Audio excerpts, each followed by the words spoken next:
السلام علیکم ورحمۃ اللہ وبرکاتہ۔ ان الحمد للہ نحمده ونستعینه ونستغفره ونعوذ باللہ من شرور انفسنا ومن سیئات اعمالنا من يهده اللہ فلا مضل له ومن يضلل فلا هادی له اشهد ان لا الہ الا اللہ وحدہ لا شریک له واشهد ان محمدا عبدہ ورسولہ صلی اللہ علیہ وسلم۔ اما بعد فاعوذ باللہ من الشیطان الرجیم۔ انما یعمر مساجد اللہ من آمن باللہ والیوم الآخر۔ بے شک اللہ کی مسجدیں جو اللہ پر ایمان رکھتے اور آخرت پہ ایمان رکھتے، ایمان والوں کی دلیل ہے کہ وہ مسجد بناتے ہیں اور اس کو آباد کرتے ہیں۔ یہ قرآن مجید ہے۔ اللہ اکبر۔ ابراہیم علیہ السلام کو جو اللہ نے کئی اعزاز دیا، اس میں ایک اعزاز کیا ہے کہ انہوں نے اللہ تعالیٰ کے گھر کی تعمیر کی۔ قرآن مجید میں اس کا تذکرہ ہے۔ اور تعمیر کرتے تھے اور کیا کہتے تھے؟ ربنا تقبل منا انک انت السمیع۔ اے اللہ تو میرے اس کام کو قبول کر لے، تو جاننے والا ہے، سننے والا ہے۔ اے اللہ میں جو کرتا ہوں تو اس محنت کو قبول کر۔ وتب علینا، اس کاموں میں کچھ غلطی رہ گئی ہو تو مجھے معاف کر دینا۔ انک انت التواب الرحیم، تو توبہ قبول کرنے والا رحیم ہے۔ گھر بنایا بیت اللہ۔ پھر اللہ تعالیٰ نے کہا اس گھر کی طرف لوگوں کو دعوت دو، اس گھر کی طرف لوگوں کو دعوت دو۔ تو انہوں نے کہا میری آواز کون سنے گا؟ کہا ابراہیم تو دعوت دے، ہم لوگوں کے دلوں کو اس طرف مائل کر دیں گے اور لوگ پیدل یہاں آئیں گے، اونٹنیوں پہ آئیں گے، کمزور سواریوں پہ بیٹھ کے آئیں گے، ہم سب کا رخ اس طرف کر دیں گے۔ یہ اللہ تعالیٰ کا اعزاز ہے ان کے لیے۔ آج کوئی نماز ایسی نہیں ہے جس میں آپ یہ نہ کہیں اللہم صلی علی محمد وعلی آل محمد کما صلیت علی ابراہیم وعلی آل ابراہیم انک حمید مجید، اللہم بارک علی محمد وعلی آل محمد کما بارکت علی ابراہیم وعلی آل ابراہیم انک حمید مجید۔ درودوں میں سب سے افضل درود کون سا ہے؟ درود ابراہیم۔ مثال دی جاتی کہ اللہ کے نبی پہ اس طرح رحمت بھیج جس طرح ابراہیم علیہ السلام پہ رحمت بھیجی، اس طرح برکت دے جس طرح ابراہیم علیہ السلام کو برکت دی۔ یہ مثال ہے۔ گھر بنایا۔ تو ہم شارٹ کٹ میں چلتے ہیں۔ نبی کریم صلی اللہ علیہ وسلم نے ہجرت کی، مکہ سے مدینہ گئے اور مدینہ میں جانے سے پہلے قباء کی بستی میں رکے۔ 10 دن کا قیام تھا قباء میں۔ 10 دن کیا کرتے رہے؟ مسجد کی بنیاد رکھ دی۔ پہلا جمعہ کہاں پڑھا؟ قباء میں۔ جمعہ پڑھ کے مدینے کو روانہ ہوئے۔ پھر اس مسجد میں آنے کا، اس میں نماز پڑھنے کا اجر قیامت تک قرار دے دیا۔ رہتے مسجد نبوی میں تھے، فجر مسجد نبوی میں پڑھتے تھے، اور پیدل اور کبھی سواری پہ کہاں آ کے اشراق پڑھتے تھے؟ قباء میں۔ اس سے تعلق نہیں توڑا۔ پھر مدینے میں داخل ہوئے تو ہر کوئی انتظار کرتا تھا آپ ہمارے گھر یہ بزرگوں کو جگہ دے دیں، یہ چھوٹے بچے اٹھ جائیں، کھڑے ہیں وہ، بٹھائیں مہمانوں کو۔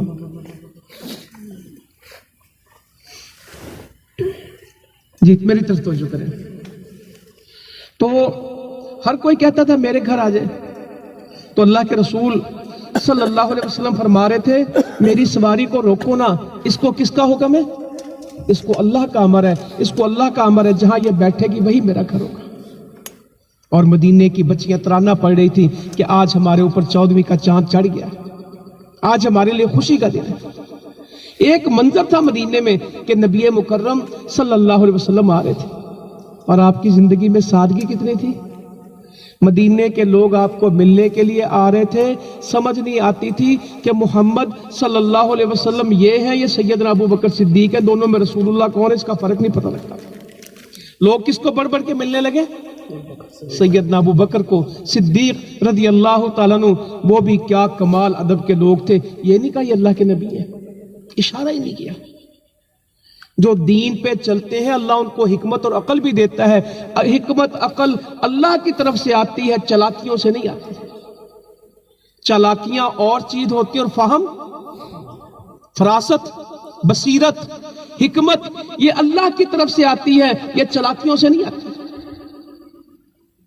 عقل اور حکمت کتابوں سے نہیں آتی، اللہ کی رحمت سے آتی۔ بڑے بڑے کتابیں پڑھنے والے بونگیاں مارتے ہیں اور بڑے بڑے سادے بندے ایسے دین کی بات بتائیں گے آپ حیران ہو جائیں گے۔ ہمارے دیہاتوں میں نا تعزیت کے لیے لوگ جاتے ہیں اور ان پڑھ بندہ ہوتا ہے، بالکل ذمہ دار، کچھ نہیں پڑھا، عقیدے کی انتہا کی بات کرتا ہے۔ فوت ہو گیا بندہ، اس کے گھر والے تعزیت کے لیے بیٹھے، وہ باہر سے آ کے کہتا اللہ دا حکم، اور گھر والے کیا کہتے ہیں؟ مان لیا۔ یہ کوئی بڑے سے بڑا امام اس عقیدے کی تشریح نہیں کر سکتا جو دو لفظوں میں وہ کر دیتے ہیں۔ باہر سے ایک بندہ آ کے اونچی ساری کیا کہتا ہے؟ اللہ دا حکم، اور گھر والے کیا کہتے ہیں؟ مان لیا۔ کیا کمال عقیدہ ہے! دو لفظ بولتے ہیں، تمہارا کیا حال ہے؟ بہت ٹھیک ہوں، میری صحت ٹھیک ہے۔ وہ آگے سے کہتا ہے الحمدللہ، پہاڑوں سے برابر۔ حدیث میں آتا ہے الحمدللہ کا وزن کتنا؟ زمین و آسمان کا خلا نیکیوں سے بھر جاتا ہے۔ اور جس نے سبحان اللہ الحمدللہ اکٹھا کیا دیا، میزان نیکیوں سے میزان بھر جاتا ہے۔ وہ کہتا الحمدللہ، گل ختم۔ یہ سب باتیں دین سے آتی ہیں۔ تو سیدنا ابو بکر صدیق کو لوگ ملنے لگے رضی اللہ تعالیٰ عنہ، انہوں نے کیا کیا؟ اپنا پرنا چادر صافہ لیا اور اس کو کیا کیا؟ اللہ کے نبی صلی اللہ علیہ وسلم کے اوپر سایہ کر کے کھڑے ہو گئے۔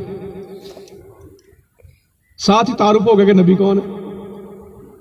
لوگ بڑھ بڑھ کے مل رہے تھے سیدنا ابو بکر کو رضی اللہ تعالیٰ عنہ، تو ان کو اب سمجھ آئی کہ میں کس طرح سمجھاؤں، تو کیا کیا؟ اپنی چادر آپ کے اوپر تان کے کھڑے ہو گئے۔ اس طرح دھوپ سے نہیں بچاتا کسی کہ یہ میرے سیدی ہیں، یہ میرے بڑے ہیں۔ تو لوگ پھر اللہ کے نبی کو ملنے لگے صلی اللہ علیہ وسلم۔ اسی ملاقات میں کہا تھا، بات میں مسجد کی کرو۔ عبداللہ بن سلام کہتے ہیں رضی اللہ تعالیٰ عنہ، میں 2 دفعہ آیا تو ابھی تک آپ تشریف نہیں لائے تھے، ہمیں پتا تھا کہ آج آپ نے آنا ہے، مگر 2 دفعہ آیا تو خالی پلٹا، میری سے ملاقات نہیں ہوئی۔ جب میں 3ری دفعہ آیا تو نبی مکرم صلی اللہ علیہ وسلم سامنے بیٹھے تھے، اور میں نے بیٹھتے کے ساتھ دیکھتے کے ساتھ کیا کہا؟ یہ کسی جھوٹ بولنے والے کا چہرہ، کہتے میں نے بات کوئی نہیں سنی تھی، چہرہ انور دیکھ کے، رخ انور دیکھ کے میں نے یہ گواہی دے دی تھی، اس چہرے میں جھوٹ نہیں ہے۔ مسلمانوں، وہ نبی تھے صلی اللہ علیہ وسلم، کوئی ان کے مقام مرتبے کا سوچ بھی نہیں سکتا، پہنچ کا سوچ بھی نہیں ہے۔ ان کے عشر عشیر بھی کوئی مرتبہ نہیں پا سکتا، مگر ایمان کا نور سب کو حاصل ہو سکتا ہے کہ چہرے سے پہچانا جائے کہ یہ بندہ مومن اور مسلمان ہے۔ اللہ تعالیٰ ایک چہرے میں نور رکھتا ہے ایمان کی وجہ سے، پہچانے جاتا ہے۔ ایمان والے کی ملاقات سے کیا ہوگا؟ آپ کا ایمان بڑھے گا۔ اگر آپ کی کاروبار کی معلومات بڑھی تو یہ دنیا دار سے ملاقات ہے، اگر آپ کا دین بڑھا اور آپ کا ایمان بڑھا تو یہ کون ہے؟ یہ اللہ کا بندہ ہے۔ آپ کسی سے ملاقات کریں 5 منٹ، اس کا ایمان بڑھ جائے، اس کا عمل بڑھ جائے، یہ ملاقات اللہ والی ہے۔ اور بات ہو اللہ کی اور باتیں ہو دنیا کی، ڈالر کی، کپاس کی، کنو کی، امرود کی، انگور کی، یہ پھر کچھ نہیں کیا۔ وہاں پلاٹ مہنگا ہو گیا، یہاں ایکڑ سستا ہو گیا، یہاں یہ کرنا وہ کرنا، دکان بنا لے، زمین بیچ لے، بھینس خرید لے، دودھ لے آ، یہ باتیں ٹھیک ہیں، مگر ایسا نہ ہو کہ ہم ساری باتیں کریں اور اللہ کی بات ہماری بات میں۔ نبی مکرم صلی اللہ علیہ وسلم فرماتے ہیں کچھ لوگ جمع ہوئے اور پھر بکھر گئے، منتشر ہو گئے، اور انہوں نے اس میں اللہ کی بات ہی نہیں کی اپنی ساری مجلس میں۔ یہ کس طرح اٹھے؟ جس طرح مرے ہوئے بدبودار مردار گدے سے اٹھے۔ وہ روٹی کھا کے اٹھیں، چائے پی کے اٹھیں، پیسٹریاں سموسے کھا کے اٹھیں۔ اللہ کے نبی صلی اللہ علیہ وسلم فرماتے ہیں کہاں سے اٹھیں؟ فون نہ سنو بھائی، پھر سن لینا۔ تو کہا جس طرح مرا ہوا گدھا ہوتا ہے، بدبو اس میں سے اٹھتی، اس میں سے اٹھیں۔ باتیں ساری کی مگر اپنی باتوں میں اللہ کی بات، اللہ کا ذکر ہی نہیں کیا۔ اور قیامت کے دن یہ مجلسیں ان کے لیے کیا ہو جائیں گی؟ حسرت, شرمندگی, پشیمانی کہ اکٹھے ہوتے تھے, اللہ کی بات ہی نہیں کرتے تھے. کہتے یہ لوگ قیامت کے دن اللہ تعالیٰ معاف کرے ان کے لیے مجلس پریشانی کا سبب بنے گی. اکٹھے ہوئے اور اللہ کی بات ہی نہیں کی. تو ہمارے چہرے سے دین دکھے. ایک دفعہ نا پاکستان میں مسئلہ چھڑ گیا, مجھ سے بھی لوگوں نے پوچھا بہت دفعہ کہ شناختی کارڈ میں خانہ مذہب کا لکھا جائے کہ تمہارا مذہب کیا ہے, جس طرح پاسپورٹ پہ لکھا جاتا ہے, نکاح نامے میں لکھا جاتا ہے کہ مذہب بتائیں, تو شناختی کارڈ پہ بھی کیا لکھا جائے کہ اس بات کا خانہ مذہب کا خانہ بنایا جائے. تو میں نے بہت لوگوں میں اس کی مخالفت کی. لوگ کہتے تم اس کی مخالفت کیوں کہتے ہو؟ تو میں ان سے گزارش کرتا تھا, مسلمان کا اسلام کاغذ سے ثابت نہیں ہوتا. مسلمان کا اسلام ثابت کرنے کے لیے کاغذ کی ضرورت نہیں ہے, کردار کی ضرورت ہے. مسلمان وہ نہ ہو جو یہ کہے کہ میں مسلمان ہوں, مسلمان وہ ہے جسے لوگ کہے کہ تو مسلمان ہے. تیری گواہی, تیرا وعدہ, تیرا اخلاق, تیرا کردار, تیری محبت, تیری نماز, تیرا روزہ, تیری تلاوت, تیری آنکھوں کی حیا, تیرے دل کا تقوی ایمان, ہم جانتے ہیں کہ تو مسلمان ہے. وہ یہ نہ کہے میں مسلمان ہوں, دنیا اسے کہے کہ تو مسلمان ہے.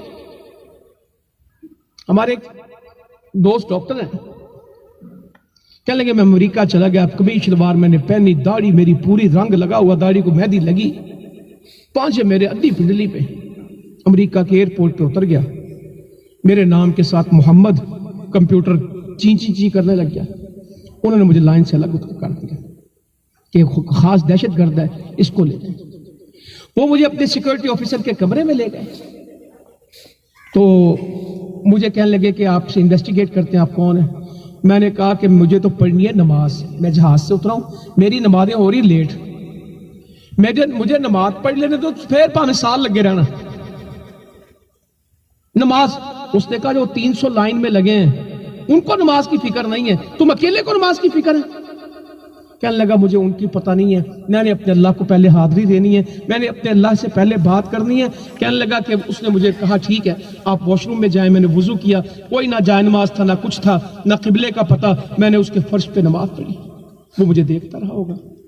کہتا جیسے ہی میں کہا وہ میرا نام دیکھ رہا تھا. کہتا you are what you are, جو تمہارا نام لکھا تم وہی ہو, جا سامان چک. لوگ لائن میں لگے کھڑے تھے, میں باہر آ گیا تھا. کہتا مجھے بتانا نہیں پڑا میں کون ہوں, مجھے انٹرویو نہیں دینا پڑا میں کون ہوں. اس نے کہا you are what you are, جو تمہارے نام میں تمہاری پہچان ہے, تمہارے کردار میں بھی تمہاری پہچان. تو ہمارا چہرہ گواہی دے ہم اسلام ہے. ہمارا وعدہ جس میں اس میں کوئی ایمان نہیں ہے, جس میں وعدہ نہیں ہے, وہ ایمان والا نہیں ہو سکتا جس کی شرارتوں سے اس کا پڑوسی محفوظ نہ ہو. وہ جتنا مرضی کہ میں ایمان والا ہوں, اگر اس کا پڑوسی اس سے تنگ ہے کوئی ایمان نہیں. حدیثیں ہیں. وہ مسلمان نہیں ہو سکتا جس نے پیٹ بھر کے کھانا کھایا اور قریب اس کا ہمسایہ بھوکا, اس کو پتہ بھی تھا کہ وہ بھوکا ہے اور رج کے روٹی کھا کے سو گیا. اسلام نہیں ہے. ایمان والا وہ ہے جس کے سے دوسروں کی عزت اور مال محفوظ ہو جائے, اور مسلمان وہ ہے جس کے ہاتھ اور زبان سے دوسرے مسلمان, وہ مسلمان کہتا ہے میں ہوں, اس کی زبان سے لوگوں کو تکلیفیں ہوتی ہیں, اس کے ہاتھ سے لوگوں کو تکلیفیں ہوتی ہیں. وہ کسی کو گالی دیتا ہے, کسی پہ بہتان لگاتا ہے, اور میں ایک اور بات کرتا ہوں, یہ دیہاتی ماحول میں کچھ اونچی ذات کے لوگ ہوتے ہیں اور کچھ کیا ہوتے ہیں, بولو میں تو نہیں کہنا, تسی کہنا. کسی مسلمان کے برا ہونے کے لیے کافی ہے کہ وہ اپنے بھائی کو حقیر سمجھے. کسی مسلمان کے گناہگار ہونے کے لیے کافی کہ وہ اپنے بھائی کو کیا سمجھے, میں اونچا اور تو تینوں پتہ میں کون ہوں, اسی چودھری ہیں, اسی نمبردار, اسی ارائی ہیں, اسی کمبو, اسی جاٹاں, اسی پٹھان, اسی رانے ہیں, اسی سردار, اسی ملک, اسی میاں. وہ ہمارے حافظ عبدالغفار اوان صاحب کیا بات کرتے ہیں, کہتے یہ نہیں کیا پوچھتے ہیں تینوں پتہ نہیں میں کون ہے, کہتے اس کو بتایا کرو میں وہ آدمی ہوں جو 2 دفعہ پیشاب کی جگہ سے نکلا ہوں, ایک دفعہ باپ کی اور ایک دفعہ جہاں سے لوگ پیشاب کرتے میں وہاں سے نکلا ہوں. تمہاری طبیعت ٹھیک ہو جائے گی. اللہ نے کہاں سے پیدا کیا ہے اور کس چیز سے پیدا کیا ہے؟ کس بات کی اکڑ ہے؟ اکڑنے والوں کو اللہ تعالیٰ توڑ دیتا ہے اور جھکنے والوں کو اللہ تعالیٰ پھل لگا دیتا ہے. آپ کے علاقے میں، میرے علاقے میں جن درختوں کو پھل لگتے ہیں وہ اکڑے ہوتے ہیں کہ جھکے ہوتے ہیں؟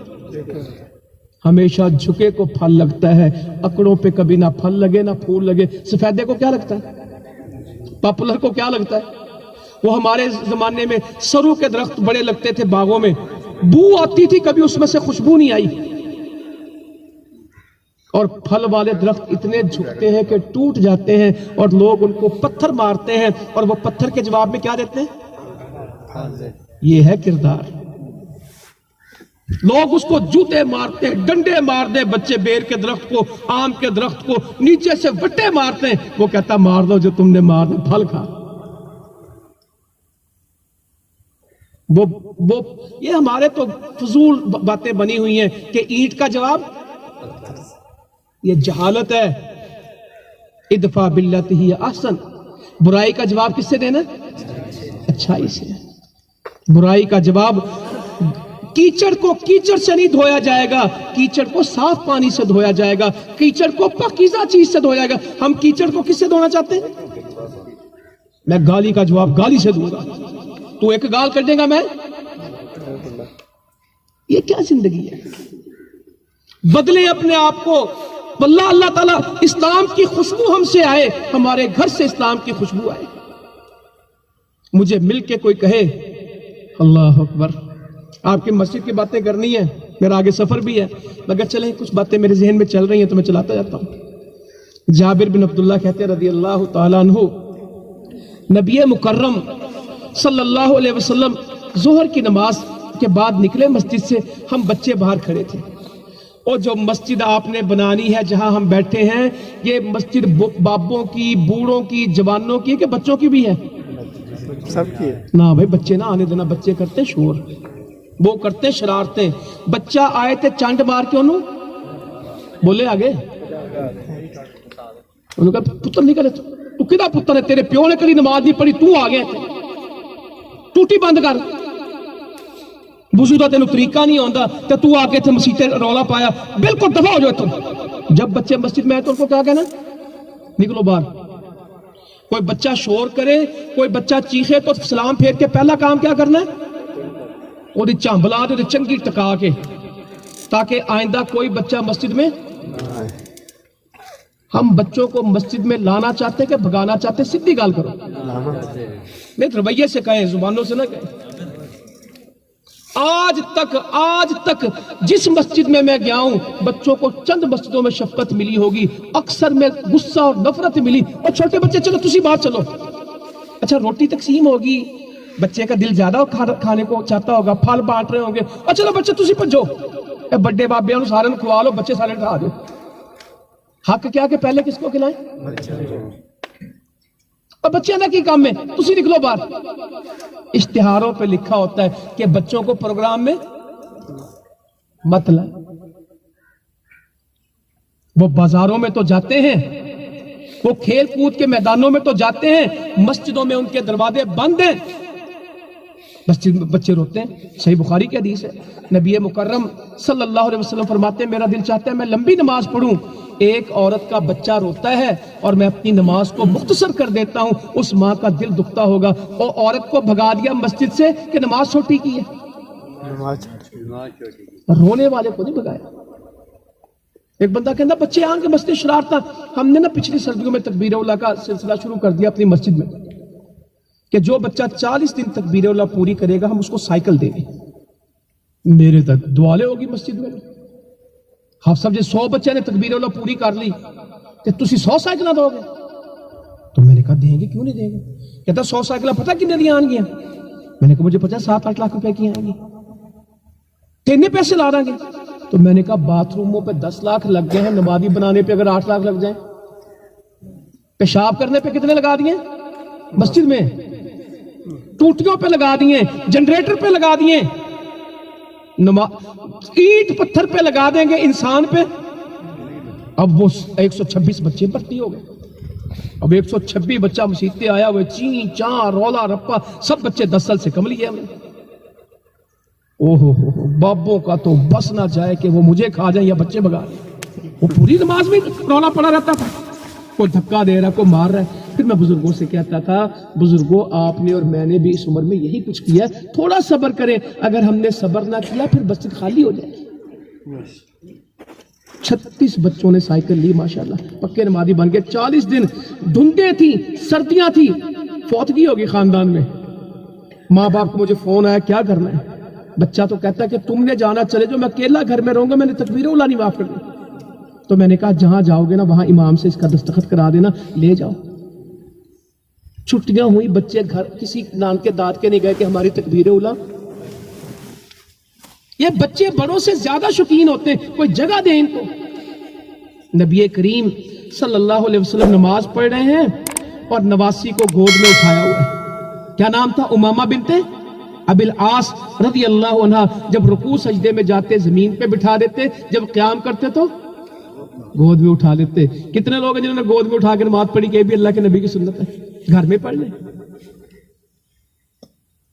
گھر میں بھی بچے پڑھے۔ یہ جننے نیک ہوں گے نا، اے بچہ پیشاب کر دے گا پیچھے کر دو، میرے نبی کی گود میں بچے نے پیشاب کر دیا۔ ہمارے نیک لوگوں کے مسئلے بڑے خشک بڑے ہوتے ہیں، نہیں یہ بچے پڑھے، نہیں بچہ نے میرے نزدیک کرنا، میرا تقوی خراب ہو جائے گا۔ آپ نے پانی منگوایا، چھینٹے مارے، کہا یہ بچے کا پیشاب اتنا ہی ہے، بس پانی کے چھینٹے مارو۔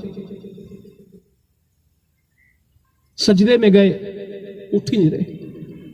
صحابہ کرام کہتے ہیں ہمیں خطرہ لاحق ہوا کہ کیا ہو گیا، اتنا لمبا سجدہ؟ تو جب نماز مکمل ہوئی تو ہم نے کہا اللہ کے رسول صلی اللہ علیہ وسلم کیا مسئلہ درپیش ہوا تھا، اتنی لمبا سجدہ؟ کہا میرے نواسے کھیلتے کھیلتے میری قبر پہ چڑھ کے سجدے میں، مجھے اچھا نہیں لگا، مجھے گوارا نہیں تھا کہ میں اتاروں۔ جب ان کا دل بھرا اترے تو پھر میں سجدے سے اٹھا، ساری جماعت سجدے سے، بچہ کمر تک چڑھے۔ اس حدیثوں کی سند کے بارے میں کسی کو مسئلہ ہو تو میں ذمہ دار ہوں، اور مجھے لگتا ہے یہ پہلے بھی سنی ہوگی انشاءاللہ۔ خطبہ دے رہے ہیں، حسن رضی اللہ تعالیٰ عنہ یا حسین رضی اللہ تعالیٰ عنہ سے کوئی مسجد میں آ گیا، گرتا پڑتا آ رہا چھوٹا بچہ، ممبر سے اترے خطبہ دیتے ہوئے، بچہ گود میں اٹھایا، خطبہ شروع کر دیا۔ کوئی یہاں پہ اگر قاری خطیب بیٹھا ہو نہ جے کر دیو، اگلی نماز چھٹی ہو جائے گی تاڑی، ایویں کہتے سنت پوری کرنے شروع کر دو کہ اسی بچہ جڑا نا سجدے اتے چڑھا لیں گے کہ اسی جڑا نا قیام کریں گے گود۔ یہ ابھی معاشرہ قبول نہیں کرے گا، ہے حدیثیں ہے دین، مگر ابھی معاشرہ اس کو قبول کرنے کے لیے تیار۔ تو میں بات کر رہا تھا جابر رضی اللہ عنہ کی، کہنے لگے کہ ہم ظہر کی نماز پڑھ کے باہر کھڑے تھے تو نبی مکرم صلی اللہ علیہ وسلم ہمارے پاس سے گزرے، ہمارے چہروں کو تھپ تھپا رہے تھے، ہمارے چہروں پہ ہاتھ پھیر رہے تھے۔ کہتے ہیں مجھے آج بھی وہ ہاتھ یاد ہے، اس کی ٹھنڈک کو بھی جانتا ہوں، اس کی خوشبو کو بھی جانتا ہوں۔ کس طرح کی خوشبو تھی؟ جس طرح کستوری والے کے ڈبے میں سے کسی نے ہاتھ نکالا ہو، ایسی خوشبو تھی، ایسی خوشبو تھی۔ اللہ اکبر، ان لوگوں نے تو کام کیے۔ صحابیہ کہتی ہیں ہم نے ایک دسترخوان، ایک چمڑا بچھا دیا، نبی مکرم صلی اللہ علیہ وسلم میرے گھر میں اس میں آرام کرنے لگے۔ آپ کو پسینہ آ گیا، آپ اٹھے تو میں اس چمڑے میں سے وہ پسینہ جمع کرنے لگا۔ تو مجھ سے پوچھنے لگے تم نے پسینہ کیا کرنا؟ تو میں نے کہا ہم اس کو اپنی خوشبو میں ملاتے ہیں، ہماری خوشبوؤں میں بہترین خوشبو کیا ہے؟ آپ کے پسینے کے قطرے۔ وہاں ایک معاشرہ تھا، ایک محبت تھی، ایک تعلق تھا۔ تو بات چل رہی تھی کہ وہاں چلے گئے مدینے میں، تو عبداللہ بن سلام نے دیکھا تو کہا اس چہرے میں جھوٹ نہیں ہے۔ اور آپ نے جو پہلی تقریر کی، پہلا بیان کیا مدینے میں، وہ کہتے ہیں وہ کیا تھا؟ افشوا السلام، سلام عام کیا کرو، وَأَطْعِمُوا الطَّعَامَ، کھانے کھلایا کرو، وَصِلُوا الْأَرْحَامَ، رشتے ملایا کرو، صلوا باللیل والناس نیام، جب رات کو لوگ سو جائے تو تم کیا کرنا؟ تہجد پڑھنا، تدخل الجنہ بالسلام، سلامتی سے جنت میں چلے جاؤ گے۔ کہتے پہلی تقریر مدینہ میں ہم نے یہ سنی۔ ابو ایوب انصاری کے گھر چلے گئے رضی اللہ عنہ، وہاں جا کے سواری بیٹھ گئے، ایک لمبا واقعہ ہے، کبھی میں سناؤں گا آپ کو انشاءاللہ۔ اگلے دن نکلے تو جو مدینے کی سب سے مین جگہ ملی جو شہر کا مرکز ملا جہاں پہ لوگ اپنے کھجور سکھاتے تھے, چھوارے بناتے تھے, وہ بنائے ہوں گے نا بڑے بڑے جس طرح ہم بناتے ہیں صحن سے کھجوریں سکھانے کی. کہا کس کی جگہ ہے؟ کہ یہ فلاں قبیلے کے 2 یتیم بچوں کی بلا کے لاؤ. وہ آئے, کہا یہ زمین ہمیں دے دو, بیچ دو, ہم اس میں مسجد بناتے ہیں. پہلے اپنے گھر کی فکر کی کہ مسجد کی؟ مسجد بنائی.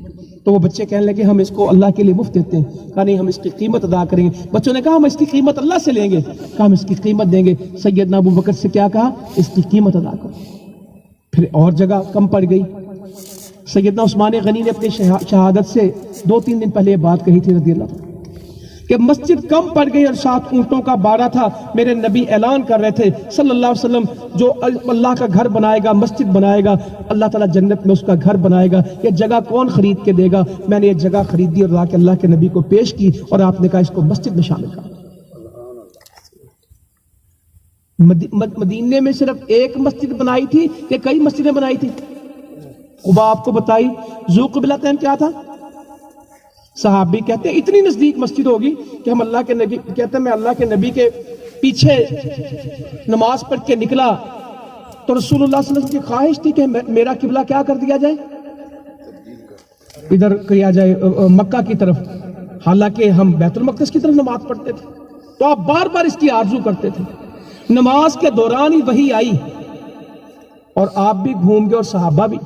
اللہ اکبر. کہتے میں ایک مسجد میں سے گزرا جسے ذو قبلتین, تو لوگ بیت المقدس کی طرف نماز پڑھ رہے تھے.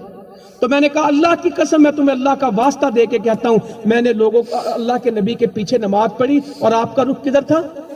مکہ کی طرف, کعبہ کی طرف. کہتے رکوع میں تھے صحابی, رکوع میں گھوم گئے. یہ اطاعت کا معیار تھا. مسجد جن کہاں تھی؟ مدینے کے اندر تھی. معاذ بن جبل جس مسجد کے امام تھے وہ کہاں تھی؟ اتنا سا مدینہ تھا, اس دور میں اتنی مسجدیں بنا دی. تو بھائیو یہ بہت بڑی بات ہے کہ آپ یہاں مسجد بنا رہے ہیں. تو دوسری بات جو میں نے اس میں آپ سے عرض کی, یہ مسجد عورتوں کے لیے کھلی رہے. اللہ کی بندیوں کو مسجد میں آنے سے منع نہ کرو. اب تو آپ الگ پورشن بناتے, الگ بلڈنگ بناتے ہیں. میرے نبی عورتوں کو نماز کہاں پڑھاتے تھے؟ مردوں کی سب سے بہتر صف کون سی ہے؟ پہلی. اور عورتوں کی سب سے بہتر صف کون سی ہے؟ آخری, پیچھے. صحابہ کے پاس کپڑے پورے نہیں ہوتے تھے تو نبی مکرم صلی اللہ علیہ وسلم نے حکم دیا کہ عورتیں سجدے سے سر دیر سے اٹھایا کریں کہ صحابی کے سطر ہی پورا نہیں, کپڑے کہیں کسی کو ننگا دیکھیں. جب تک بندے پوری طرح کھڑے نہ ہو جائیں عورتیں سجدے سے. یہ نہیں کہا کہ نہ آؤ, ادب سکھا دیا. مرد عورتوں کی گزرگاہ میں نہ کھڑے ہوں, عورت خوشبو لگا کے مسجد میں نہ آئے, اور مرد پیاز کھا کے لہسن کھا کے مسجد میں نہ آئے. ادب سکھا دیے, منع نہیں کیا. ہماری مسجد میں کوئی لیٹ نہیں سکتا, سو نہیں سکتا, مسافر رہ نہیں سکتا. اذان سے 3 منٹ پہلے کھولتے ہیں اور سنتوں سے 7 منٹ بعد. جیل میں اتنی پابندی نہیں تالوں کی جتنی پابندی تالوں کی کہاں ہے. یہ 11 بجے کسی نے جانا ہو مسجد بند, اشراق پڑھنی ہو کہنا گھر پڑھو. یہ تالے والی مسجد کیوں ہے؟ مسجد تو 24 گھنٹے کھلی رہے گی. یہاں مسافر کہتا ہے میں مسافر ہوں, کہتا باہر چلے تھے مسافر کی جگہ. او بھائی مسافر کی جگہ مسجد میں نہیں تو ہے کہاں؟ وہ بندہ کہتا ہے میں بھوکا ہوں. ہر مسجد میں ایک گناہ لکھا ہوتا ہے. اس مسجد میں اعلان کرنا منع ہے, کوئی اپیل نہ کرے. یہ سنت کے مطابق ہے کہ سنت کے خلاف ہے؟ بولے. میرے نبی کی مسجد میں تو سائل بولتے تھے, جس کو بارش نہیں ملی وہ بھی خطبے کے دوران اٹھ کے بولا. جس خطبے میں اشارہ نہیں کر سکتے وہ کہتا قحط پڑ گیا دعا کریں, اور بارش نماز کے دوران ہو گئی. اگلے جمعے پھر کھلو گیا, کہتا اتنی بارش ہوئی کہ اب سیلاب آ گیا, دعا کریں بس ہو جائے. آپ نے دعا کی اور بادل چلا گیا. جو بھوکا ہوتا وہ کہاں آ کے پکارتا؟ میں نے ایک پروگرام کیا, مسجد میں عیسائی آ گئے, کان گرم ہو گئے. میں نے ان سے کہا سمامہ بن اسال کو کہاں باندھا تھا؟ اور یہاں تو کافر مشرک کی کیا بات ہے, وہ اس کی مسجد میں نہیں جاتا اور وہ کچھ مسجدیں تیری ہیں اور کچھ مسجدیں. کہتے کس مسجد میں جانا ہے؟ تاڈی جانا ہے کہ ساڈی جانا ہے؟ وَأَنَّ الْمَسَاجِدَ لِلَّهِ، مسجد اللہ کی ہے، فَلَا تَدْعُوا مَعَ اللَّهِ أَحَدًا، اس میں اللہ کے سوا کسی کو نہ پکارو۔ مسجد میں میڈیکل کیمپ والوں بے حرمتی ہو جاتی۔ رسول اللہ صلی اللہ علیہ وسلم سینگی لگوا رہے تھے، کہاں بیٹھ کے؟ مسجد میں بیٹھے تھے۔ روٹی کھائی ہے مسجد میں بیٹھ کے کھائی، اتنے پتہ نہیں کتنے لوگ کہتے مسجد اور مسجد میں بیٹھ کے روٹی کھائی جاندے۔ میں نے اس کے اوپر نا ایک کتاب لکھی ہے، میرے پاس ٹائم نہیں کہ میں اس کو پروف ریڈنگ کروں، اسلامی معاشرے کی مسجد۔ نکاح کہاں کرتے تھے؟ فوتگی ہو گئی تو تعزیت کی جگہ کیا تھی؟ مسجد، جنازہ مسجد میں پڑھتے تھے۔ یہ سارے کام مسجد میں کیے، مسافروں کو مسجد میں ٹھہرایا۔ اور کشتیاں، آج کوئی کہے کہ مسجد کشتیاں کرنی ہے، تیر اندازی کرنی ہے، جہادی مشقیں کرنے دیں گے؟ آپ کا تو کارپیٹ ہی خراب ہو جائے گا۔ وہاں مسجد کے اندر جب اماں جی عائشہ رضی اللہ عنہا کو وہ حبشیوں کی کھیلیں دکھائی ہیں، وہ کہاں کر رہے تھے؟ کہتے چادر، اپنی چادر میں لپیٹا ہوا تھا، میں آپ کے کندھے اور کان کے درمیان ان کو دیکھ رہی تھی، جب تک میرا دل نہیں بھرا اللہ کے نبی وہاں سے ہلے نہیں۔ وہ حضرت عمر نے آ کے ان کو ڈانٹا، اور یہ مسجد میں کیا کرتے ہو؟ کہا نہیں نہیں، ان کو اس میں کرنے دو، ان کو منع نہیں کیا۔ تو انشاءاللہ آج اس مسجد کے سنگ بنیاد پہ آیا ہوں۔ اللہ تعالی ہمیں وہ مسجد دے جو مسجد بھی ہو اور معاشرے کا مرکز بھی ہو، لوگوں کے دکھ سکھ کی جگہ بھی وہ ہو۔ کوئی فوتگی ہو جائے تو وہاں سے برتن جا رہے ہیں، وہاں سے غسل کا سامان جا رہا ہے، کوئی کسی غریب کی شادی ہے، 50 بندوں کا کھانا مسجد انتظامیہ نے پکایا، بیٹیاں وہاں سے رخصت ہو رہی، لوگوں کے بوجھ بانٹ لیں۔ غریب بندے کے گھر میں بیٹھک ہی نہیں ہے، مہمان خانہ مسجد میں بنا ہوا ہے۔ اور عیسائیوں نے گرجے بنائے، ہر گرجے کے ساتھ سکول اور ہسپتال بنایا۔ گرجے میں کوئی گیا کہ نہیں گیا؟ مسلمان کن سکولوں میں پڑھے؟ مشن سکولوں میں۔ ہر گرجے کے ساتھ ایک ہسپتال ہے اور ہر گرجے کے ساتھ ایک، ان کو پتا تھا گرجے آباد اس سے ہوں گے۔ مسلمانوں نے مسلح بنائے کہ مسجدیں؟ بولو تو صحیح، جائے نماز ہے کہ مسجد ہے؟ جائے نماز ہے، صرف نماز پڑھتے ہیں، باقی اتنی قیمتی جگہ عام تاجر کے پاس ہو، کرائے تو دے دے، پورا دن ہی خالی رہتی ہے۔ انشاءاللہ 24 گھنٹے مسجدوں کو آباد کریں گے، اس کو معاشرے کا مرکز بنائیں گے، لوگوں کو مسجد کے ساتھ جوڑیں گے انشاءاللہ تعالی۔ اپنی دعوتیں کرنی مسجد میں کریں گے، ولیمے کرنے مسجد میں کریں گے، سب آ جائیں۔ ولیمے کی کون سی دعوت ناپسندیدہ ہے؟ جس میں امیروں کو بلایا جائے اور غریبوں کو؟ مسجد میں آئیں گے تو ایک ہی صف میں کھڑے ہو گئے محمود و ایاز، نہ کوئی بندہ رہا نہ کوئی بندہ نواز۔ جزاکم اللہ خیرہ وما علینا۔ تو الیکشن کی گل چوکی نہیں کریں گے؟ چلو ہوں میں لیٹ ہو رہے ہیں۔ ایک بھائی 5 مرلے جگہ وقف کر رہا ہو، اللہ تعالیٰ نے اجر دے، قبول فرمائے۔ کھڑے ہو کے دس اگے آ جاؤ۔ السلام علیکم ورحمۃ اللہ وبرکاتہ۔